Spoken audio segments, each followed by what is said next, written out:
Sabi rito, palpak kaya bagsak. Jinggoy Estrada, Joel Villanueva land at the bottom of Pulse Asia survey.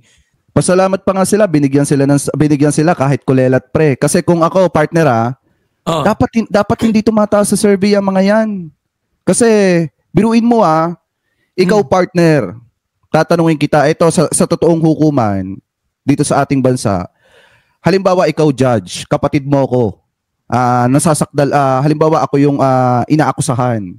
Ikaw yung magliliti sa akin. Sa tingin mo papayagan ka ng hukuman na ikaw magliti sa akin, kapatid mo ako? Syempre hindi. Correct.